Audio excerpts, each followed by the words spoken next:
નમસ્કાર દોસ્તો, હું છું ગોપાલ ઇટાલિયા. એક છે લોકશાહી અને એક છે તાનાશાહી. લોકશાહી દેશમાં લાવવા માટે 200 વર્ષ સુધી આપણા દેશના સ્વતંત્રતા સેનાનીઓ લડ્યા. 3 પેઢી સુધી લોકશાહી ભારતમાં લાવવાની લડાઈ ચાલી. એનો સીધો અર્થ એમ કે લોકશાહી કોઈ એવી વસ્તુ નથી કે એક ઝાટકે આવી જાય. આજે સવારે ચાલુ કરો કામ ને રાત સુધીમાં આવી જાય એવી વ્યવસ્થા નથી. લોકશાહીને લાવવા માટે ગાંધીજી, એમના પહેલાના, એમના પછીના બધા જ મહાપુરુષોએ 200 વર્ષ સુધી અંગ્રેજો સામે તમામ પ્રકારની લડાઈ લડ્યા અને લોકશાહી આવી. બીજું છે તાનાશાહી. તાનાશાહી પણ એવું નથી કે રાતોરાત આવી જાય. આવતીકાલે સવારે XYZ નામનો વ્યક્તિ વડાપ્રધાન થઈ જાય અને પરમ દિવસથી તાનાશાહી, એવું ન હોય. તાનાશાહી પણ ધીમે ધીમે ધીમે ધીમે ધીમે ધીમે ધીમે આવે છે. જેમ લોકશાહી ધીમે ધીમે આવે એમ તાનાશાહી પણ ધીમે ધીમે આવી. લોકશાહી એટલે શું? કે લોકો નિર્ણય લેશે, લોકો નક્કી કરશે, લોકોનું સારું શું, લોકોનું ખરાબ શું. લોકો બધા જ નિર્ણયો લોકો પોતે લેતા હોય એવો લોકોને ફીલ આવે, એવો અહેસાસ થાય. જરૂરી નથી કે દેશના કરોડો લોકોની સહી હોય સરકારી કાગળ ઉપર. સહી કલેક્ટરની જ હોય, અથવા સહી કેબિનેટ મંત્રીની હોય, કે સહી મુખ્યમંત્રીની હોય. પણ મુખ્યમંત્રી કે વડાપ્રધાન જે કાગળ ઉપર સહી કરે એ સહી મારા વતી છે, હું એમાં રાજી છું, મારી એમાં ખુશી છે, એવો અહેસાસ તો લોકોને થવો જોઈએ.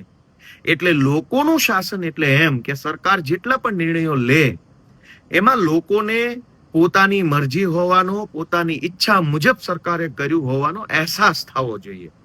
પણ લોકોને જ્યારે એવો અહેસાસ ન થાય કે આ નિર્ણય મારા વતી અથવા મને ગમે એવો છે, ત્યારે લોકો વિરોધ કરે, લોકો બોલે, લોકો પ્રશ્ન પૂછે. અને લોકો પ્રશ્ન પૂછે એટલે જ તો લોકશાહી જીવતી ગણાય. જે દેશોમાં લોકો પ્રશ્નો નથી પૂછતા કે લોકો નથી પ્રશ્ન પૂછી શકતા એ દેશમાં લોકશાહી નથી.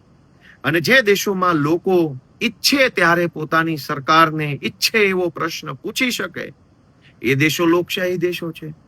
ભારતના બાળકો છેલ્લા 1 મહિનાથી જંતર મંતર ઉપર વિરોધ કરી રહ્યા છે. શાંતિપૂર્વકનો વિરોધ.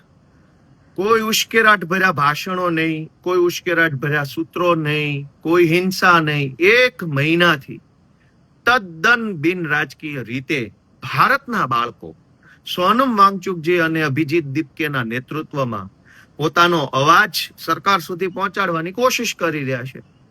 એમાં રાજકારણ ક્યાંય નથી. માત્ર એક વ્યાજબી પ્રશ્ન છે કે હજારો પેપર લીક થાય છે, બાળકોનું ભવિષ્ય બગડે છે, આનો જવાબદાર કોણ? આટલો સિમ્પલ પ્રશ્ન સરકારને નહીં પૂછીએ તો કોને પૂછવાનો? જે સરકારને આપણે મત આપીએ તો સરકાર આપણને થેન્ક યુ કે વાહ સરસ, તમે સારા નાગરિક છો, કેમ કે તમે અમારી XYZ પાર્ટીને મત આપ્યા. અને મત આપ્યા પછી એ જ વ્યક્તિ જો પ્રશ્ન પૂછે તો દેશદ્રોહી કેવી રીતે બની જાય છે, દેશ વિરોધી કેવી રીતે બની જાય છે? આ કેન્દ્રમાં રહેલી તાનાશાહ સરકારનું એક મનોવૈજ્ઞાનિક જનતા ઉપર તાનાશાહી ભર્યું વલણ છે કે જે માણસ પ્રશ્ન પૂછે બધા જ દેશદ્રોહી. અને પ્રશ્ન કોને પૂછે છે? સરકાર નહીં.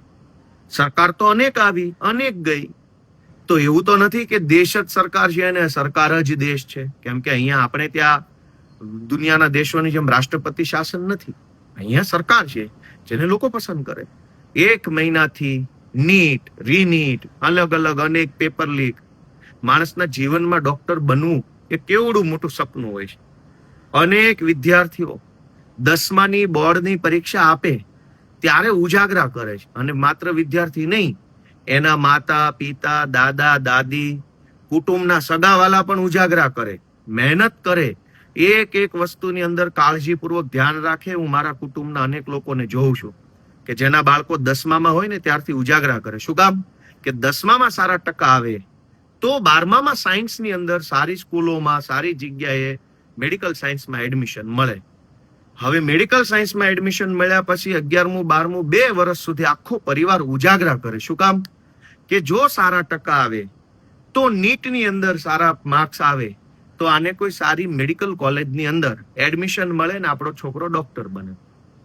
10મું 11મું 12મું નીટ 3-3, 4-4 વર્ષ સુધી માતા પિતા ઉજાગરા કરે, આખો પરિવાર ઉજાગરા કરે એક છોકરાનું સપનું પૂરું કરવા માટે, અને ફટ લઈને પેપર ફૂટી જાય, અને 21 છોકરાઓ પેપર લીકના કારણે અથવા નીટ રીનીટના કારણે આત્મહત્યા કરી ચૂક્યા છે. આપણા દેશના 21 બાળકો, વિદ્યાર્થીઓ આત્મહત્યા કરી જાય, એનો જવાબદાર કોઈ નહીં, કોઈના માથે એનું પાપ નહીં. એ કેવી રીતે ચાલે?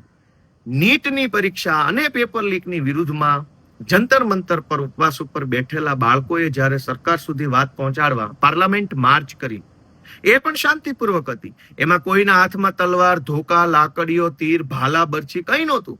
ખાલી હાથે સ્લોગન સાથે મુઠ્ઠી ભીડે લઈ, હાથ હતા મુઠ્ઠી ભીડેલા, સ્લોગન મારતા હતા, ઇન્કલાબ જિંદાબાદના નારા બોલતા. એની ઉપર પેલેટ ગન મારવામાં આવી, પેલું સુયાવાળા દંડાઓ મારવામાં આવ્યા, ધોકા માર્યા. આ તો આપણા દેશના બાળકો છે. આ કોઈ કઈ પાકિસ્તાનના નથી કે આ કોઈ બીજા દેશના નથી. આપણા જ દેશના બાળકો પેપર લીકનો ભોગ બને, આપણા જ દેશના બાળકો આત્મહત્યા કરે, અને આપણા જ દેશના બાળકો આપણા જ દેશની સરકારને પ્રશ્ન પૂછે તો આપણા જ દેશની સરકાર આપણા જ દેશના બાળકોને ધોકા મારે. એ જ તો તાનાશાહી છે. અને આ તાનાશાહીની સામે લડવું એ કોઈ પાર્ટીની નહીં, દેશના એક નાગરિકની જવાબદારી છે. હું ગુજરાતભરના સૌ લોકોને, વડીલોને વિનંતી કરું છું કે આ લડાઈ ભાજપ સામે કે વડાપ્રધાન સામે નહીં, આ લડાઈ તાનાશાહીની સામે છે. તાનાશાહીની સામે નહીં લડીએ તો ધીમે ધીમે આપણે બધા ગુલામી તરફ ફેંકાઈ જશું. અને માત્ર પેપર લીક નહીં, ખરાબ રોડ રસ્તાઓ, યુનિવર્સિટીનું બખડ જંતર તંત્ર, સરકારી દવાખાનાની બખડ જંતર હાલત, પોલીસ સ્ટેશનોમાં ફરિયાદ ન લેવી, હજારો પ્રશ્નો આપણે એનો સામનો કરવો પડશે. એટલે તાનાશાહી સામે લડવા માટે સૌએ આગળ આવવું એ સૌની ફરજ છે. હું સૌને અપીલ કરું છું કે કશું ન કરી શકો તો એક વોટ્સએપ કે ફેસબુકનું સ્ટેટસ તો મૂકો. આ દેશ આપણો છે, કોઈ ભાજપનો કે કોંગ્રેસનો કે કોઈ પાર્ટીનો આ દેશ નથી. દેશ આપણો છે. પાર્ટી તો આજે છે કાલે નહીં હોય, નેતાઓ આજે છે કાલે નહીં હોય, દરેક નેતા મરી જવાના છે. દેશ અને આ સમાજ વ્યવસ્થા અખંડ છે, અમર છે. આ વ્યવસ્થા જળવાઈ રહે, લોકશાહી ટકી રહે, એના માટે એક ફેસબુક ઉપર કે વોટ્સએપ ઉપર કે તમારા સોસાયટીના ગ્રુપમાં સમર્થન કરતી, બાળકોને સમર્થન કરતી પોસ્ટો મૂકો. આટલું બધું ડરીને જીવવાનું શું જીવવાનું? સૌને મારા જય જય ગરવી ગુજરાત.